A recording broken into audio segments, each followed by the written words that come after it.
अदनान भाई, आपका दीगर मुल्कों में ख़ास तौर पे सऊदीया में बिजनेस मैनेजमेंट के हवाले से एक तवील तजर्बा है।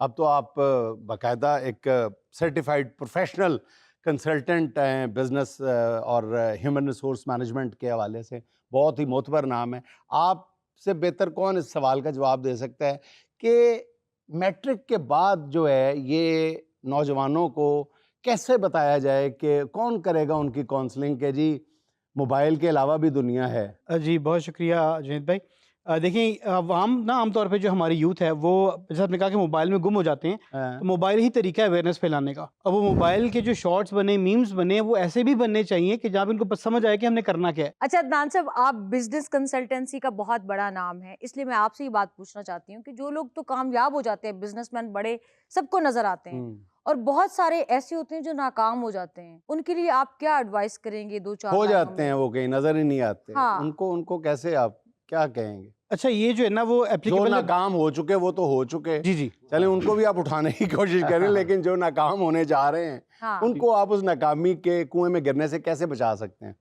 देखिए, एक जो है ना इम्पोर्टेंट बात कि जो लोग नाकाम हो चुके या जो हो रहे हैं, इसमें एज की कोई कैद नहीं है। और बिल्कुल बिजनेस हो या वो उनकी जॉब हो या कैरियर हो, कुछ भी हो, इवन तालीम हो। exactly। कुछ अनफॉर्चुनेट इवेंट भी हुए हमारे बच्चों के हवाले से। हाँ। क्यों, तो हमें करना ये है कि हमें, मैं I use the word crazy busy, और even now super crazy busy. भाई इतने बिजी हो जाओ कि आपके पास नेगेटिविटी का टाइम ही ना हो। अच्छा, उसमें अगर आप फेल हो गए ना, तो आप दोबारा कोशिश करें, कोई नई चीज ट्राई करें।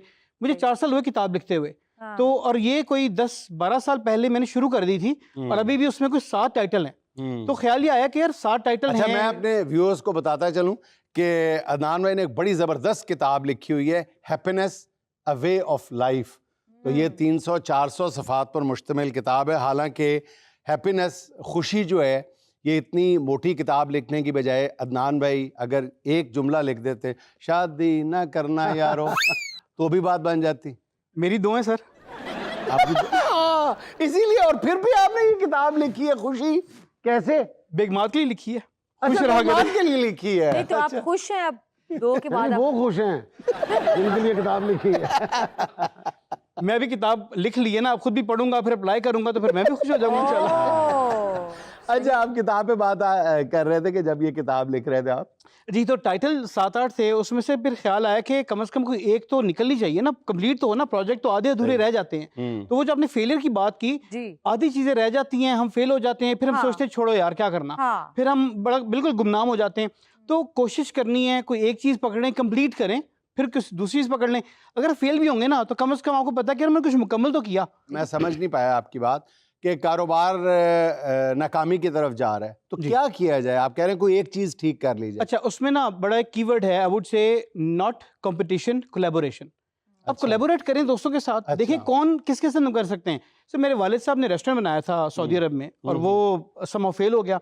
अब आई फील कि अगर मैं वो रन कर रहा होता, तो मैं जो अपने कंपटीशन के लोग हैं उनसे मिलके बात करता कि यार हम कुछ ऐसी चीज़ करते हैं।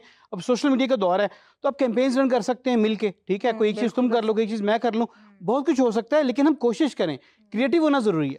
अच्छा, और दूसरी बात यह है कि आप हिम्मत ना आ रहे हैं। अगर आप कारोबार में नाकाम होने जा रहे हैं, नाकाम होते चले जा रहे हैं, तो एक ये कहा जाता है कि नाकामी की तरफ जब आप जाना शुरू करें तो इन्वेस्ट ना और करें। कई लोग कहते हैं कि नहीं, डरो ना, इन्वेस्ट करो, खुले दिल के साथ करो, इफ़ यू हैव। जी जी बिल्कुल। एक कॉन्सेप्ट है जो फाइनेंस मैनेजमेंट में, वो अक्सर कहते हैं कि पहले जो भी आपकी इनकम है ना, पहले इन्वेस्टमेंट कर दो, बाद में खर्चा करो, सही। फिर सेविंग्स को देखो। तो अब नॉर्मली क्या होता है कि हम इन्वेस्ट क्या करें। हाँ। बहुत से लोग हैं वो इसलिए वो सोचते हैं हम कैसे बिजनेस करें, पैसा नहीं है। हाँ। सिर्फ पैसा इन्वेस्ट नहीं करना, आपका टाइम बहुत कीमती है। टाइम टाइम पैसे से बहुत ज्यादा कीमती है। बिल्कुल तो आप अपना टाइम इन्वेस्ट करें। आप देखें कहाँ पे क्या कर सकते हैं। बुक में ना एक ट्री की एनालॉजी मैंने दी है, दरख्त की, कि अच्छा। अगर आपने घना दरख्त बनना है, तो हाँ। दरख्त में जो घना पत्ते हैं ना, वो है आपकी खुशियां, सही बात है। और उसमें जो तना है वो है आपके सक्सेस बेस्ड ऑन ऑब्जेक्टिव। ठीक है। उसके बाद जो जड़ें हैं ना आपकी, वो आपकी डिपेंडेंसीज हैं। आपकी जिंदगी में जो यार दोस्त हैं, जो आपके आसपास माहौल है, जो आपका ऑर्गेनाइजेशन कल्चर है, जहाँ पे आप बैठे हुए हैं, बुरे दोस्त हैं वो जड़ से काट अब दें। बुरे दोस्त जो मतलब कारोबार जैसे ही आपका चलता है तो कहते हैं यार 10 लाख उधार दे दे। हाँ, मुस्तकिल मुस्तकिल उधार दे। वापस भी नहीं मिलना। वो भी होती है जिनसे आपको बुरी आदतें भी पड़ सकती है, आपका टाइम वेस्ट होता है। हाँ, बिल्कुल बिल्कुल बिल्कुल। ऐसे देखें, दोस्तों एक जो से भी चीज़ हमने इंसान समझनी है ना, जब हम बिजनेस की बात करते हैं, हम कैरियर की बात करते हैं, यूथ जी। की बात करते हैं, और इवन विदाउट कैरियर हाउस वाइफ्स हैं, वो बिजनेस तो नहीं कर रही, आप कैसे एक दूसरे की जिंदगी में वैल्यू ऐड कर रहे हैं, ये बहुत हाँ। जरूरी है। हमें खुद को समझना है और ये फिर बाद में अप्लाई करना है। अच्छा अदनान भाई, आपके करियर में एक बहुत अहम संग मील है विजिबल सीईओ। इसके बारे में हमें बताएं, हम जानना चाहते हैं। सारे हम मजदूर लोग भी जानना चाहते हैं, सिर्फ सीईओज नहीं जानना चाहते। कॉन्सेप्ट है जो दिखता है वो बिकता है। आज के ज़माने में हमारे प्रोफेशनल्स दिख ही नहीं रहे। अब बहुत ज़बरदस्त काबिल लोग हैं, कम्युनिकेशन नहीं आती। भाई वो जॉब आ जाएगी तो हम कर लेंगे, या वो लिंक्डइन पर अप्लाई कर रहे हैं या मल्टीपल जगह पर अप्लाई कर रहे हैं। जब आप कैमरे पे नहीं आ रहे, यूट्यूब पे नहीं आ रहे, कहीं दिख नहीं रहे, कहीं बात नहीं कर रहे, आपको जॉब कहाँ से मिलेगी? सही। तो उस कॉन्सेप्ट बेस के ऊपर हमने वीसीओ बनाया है। विजिबल सीईओ एक कंपटीशन बेस्ड ऐप है। अच्छा। आपने वीकली बेसिस पे कुछ टास्क हैं कंप्लीट करने हैं, आधे घंटे घंटे के टास्क हैं ज़्यादा से अच्छा। ज़्यादा। अच्छा। और ये भी normally mobile use, social media वगैरह पे। और मंथली कैश प्राइस है, फिर इसका क्वार्टरली है, फिर ईयरली कैश प्राइस है। तो लेवल्स हैं, आप मैनेजर बनेंगे, फिर आप डायरेक्टर बनेंगे, फिर आप सीएक्सओ बनेंगे, फाइनली आप फिर सीईओ बनेंगे। और डिमोशन प्रमोशन होंगे पॉइंट बेस। और जब आप सीईओ बनेंगे 27 दिसंबर के खत्म होगा, 28 को अनाउंस हो जाएगा। जो टॉप स्कोरर रहेगा, जो टॉप पे सीईओ रहेगा, उसको 1 लाख रियाल इनाम मिलेगा। हमारी ये सीईओ होना जरूरी है। इसके लिए ऐप में सीईओ बनना जरूरी है। जो बिल्कुल। ऑलरेडी है वो नहीं, नए बनेंगे। अच्छा, इसमें कमाल ये है ना जुनैद भाई, देखें बहुत ज्यादा लोग ना समझते हैं कि हम कैसे लीडर बन सकते हैं, हम कैसे ऊपर आ सकते हैं। अब जरूरी नहीं है कि पोजीशन बेस ही लीडर बने। हाँ। आपके अपने स्किल्स भी हैं, आपकी अपनी कम्युनिकेशन है, 100 तरह के तरीके हैं।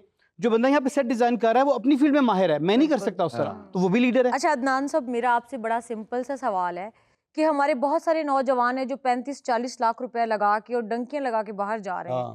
तो क्या इतने पैसों में वो यहाँ पाकिस्तान में कोई अच्छा बिजनेस नहीं कर सकते? जी कर सकते हैं। हाँ। देखें ऑप्शन ना जिंदगी में बहुत है, जी डिपेंड करता है कि हम कितने रेडी हैं उन अपॉर्चुनिटीज को अवेल करने के लिए। सही। ठीक है। हाँ। बिल्कुल। तो ये मैं तो हर जगह पे रिकमेंड करता हूँ कि भाई आप जहाँ पे भी जाएं लीगल जाएं, और आपके डॉक्यूमेंट्स पूरे होने चाहिए। क्योंकि अगर डॉक्यूमेंट्स पूरे नहीं है, लाइसेंस नहीं बन रहा या पैसे देके बनवाना पड़ रहा है, तो वो लॉस है, नुकसान है। ये जो बाहर जाने वाला फिनोमेना है, ये भी बहुत ज्यादा डिबेटेबल हो गया हुआ है कि हमारे जो स्किल्ड बंदे हैं, हमारे जो तालीम याफ्ता प्रोफेशनल्स हैं, वो बड़ी तादाद में बाहर जाने पे मजबूर हो गए हैं। कुछ लोग जो इस शोबे से वाबस्ता हैं वो कहते हैं कि जी ये तो नेमत है कि आपके लोग धड़ाधड़ बाहर जा रहे हैं, बाहर से ज़र्रे मुबादला भेजते हैं। दूसरी तरफ जो दलाइल हैं वो भी इससे कहीं ज़्यादा भारी हैं।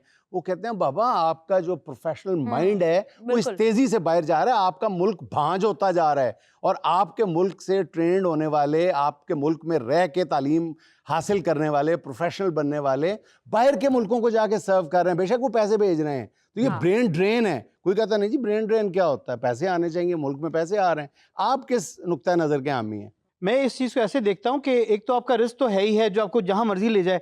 जो जब लोग वापस आ रहे थे यूएस से, मैं जा रहा था, वो 9/11 के बाद की बात है, हाँ। और जब लोग वहाँ जा रहे थे मैं वापस आ रहा था। अच्छा 9/11 के बाद यहाँ से आपको लेके गए थे अमेरिका? जी मैं खुद गया था, लेके नहीं गए थे। नहीं मेरा मतलब है 9/11 के बाद आप गए थे? जी जी बिल्कुल। अच्छा। वेल मैं पहले गया था, वो बीच में वीज़ा रिन्यू करना होता है, तो उसके लिए डिले हो गया। तो उसके बाद वो जब लोगों को वापस भेज रहे थे तब मुझे लेके गए, ठीक है ना, अच्छा। जैसे आपने कहा। तो देखिए इसमें क्या है ना कि जब हम रिस्क की बात करते हैं ना, हाँ। और अपने स्किल्स की बात करते हैं, बाहर जाना मसला नहीं है, लेकिन आपका ऑब्जेक्टिव क्या है, आपने कितनी देर के लिए जाना है। बाहर निकलने का मतलब है कि मोस्ट लाइकली वापसी नहीं है। वापसी नहीं? वापसी नहीं। देखिए मैंने कोई 4-5 साल पहले हम बैठे हुए थे, मेरी वालदा थी, बेगमात थी, तो मैंने ना वो बोर्ड के ऊपर कुछ कैलकुलेट कर रहा था। मैंने कहा जी क्या रवानी में और कितनी आसानी से आप कह गए हैं, मुझे तो लम्हे भर को यकीन नहीं आया। मेरी वालदा थी और बेगमात थी बेगमात और इकट्ठी बैठी हुई थी। इकट्ठी वाह, वाह। वाह। सर कोई दर्जन के हिसाब से नहीं है, 2 दिए बेचारी। दो भी। नहीं, वो कुछ बैलेंस करने के लिए जरूरी होता है, ठीक है ना। हाँ जी। हाँ गुड। अच्छा उनको मैंने कहा अल्लाह जी, नजर ना लगे। जी जी आमीन। उनको मैंने कहा जी प्रोग्राम है वापस जाने का, तो साल तक जो है ना हम वापस जाएंगे और हम विल सेटल इन पाकिस्तान। ये बात को कहे हुए कि 5-6 साल गुजर चुके हैं, हाँ। और वो दिन नहीं आया कि हम कहेंगे यार चलो पाकिस्तान जो है ना हम सेटल होने जा रहे हैं। बैरून मुल्क ऐसे ऐसे पाकिस्तानी मुकीम हैं जो टिकट तक कटवा चुके हैं, और वो भी कई मरतबा हमेशा के लिए पाकिस्तान वापस। एन आखिरी लम्हे पे कोई ना कोई जंजीर उनके पैरों को जकड़ लेती है। तो अवेयरनेस ही नहीं है, चीज़ों का पता नहीं है। तो वो आपने शुरू में बात की कि हम कैसे फैलाएं, तो सर आपका शो है, ये बहुत ज़बरदस्त है, बहुत दुनिया देखती है, तो यहाँ से फैलाएं। आप फैलाएं ना, आपको बुलाए फैलाने के लिए। जब हम यूथ की बात करते हैं तो जब मैंने कहा ना कि बिजी हो जाएं, लेकिन बिजी किस चीज़ में होना है? वो सिर्फ गप्पों में बिजी नहीं होना ना, वो रात को 2 पे दोस्तों के साथ बैठे हुए हैं, हाँ। आप माँ बाप की खिदमत कितनी कर रहे हैं, आप और बहुत से जो क्रिएटिव काम है वो कितना कर रहे हैं, उसके ऊपर ध्यान दें। फिर अगर आपका एक दिन अगले दिन से बेहतर नहीं है, आपने कुछ सीखा नहीं है, कुछ सिखाया नहीं है, किसी की जिंदगी में वैल्यू ऐड नहीं की, तो आपने दिन ज़ाया कर दिया। सर तुसी बिजी होने की गल की थी, साडा नौजवान ऑलरेडी बड़ा बिजी है, और किसी दी खाला फौत हो गई तो उन्होंने पूछा कि यार तू नहीं आया, तेरी खाला दी फौतगी हो गई। तो कहना मैं बिजी बड़ा सी। उन्होंने कहा ना तेरी जॉब ना तेरे को काम ना धंधा, तू किथे बिजी सी? कहना जी मैं टिकटॉक विच बिजी सी। इससे ज्यादा हम तो नहीं ना हो सकता कुछ। इसमें जुनेद भाई देखें पता है क्या है, बिजी होना मसला वही हमने की कि अब बिजी हैं लेकिन अब कहाँ बिजी हैं। अच्छा टिकटॉक हो गया, ये सोशल मीडिया भी कोई मसला नहीं है, लेकिन आप उसमें भी क्या कर रहे हैं? हाँ आपकी बेसिक्स, आपका स्कोप जो है ना, आपकी बाउंड्री वो आपने बनानी है कि भाई मेरी बाउंड्री क्या है और उस बाउंड्री में रहते हुए जो मर्जी काम करें। मैं कहता हूँ टिकटॉक बनाओ, कोई मसला नहीं है, अपना बिजनेस फैलाने के लिए बना रहे हैं आप, क्या क्रिएटिव वैल्यू आप ऐड कर रहे हैं उस पर ध्यान रखें। लेकिन अब अगर आप बेकार टाइम से कर रहे हैं तो फिर वो लोगों के लिए बेकार है, आपके लिए भी अपना पुट्ठा शोल्डर ही हैवी कर रहे हो।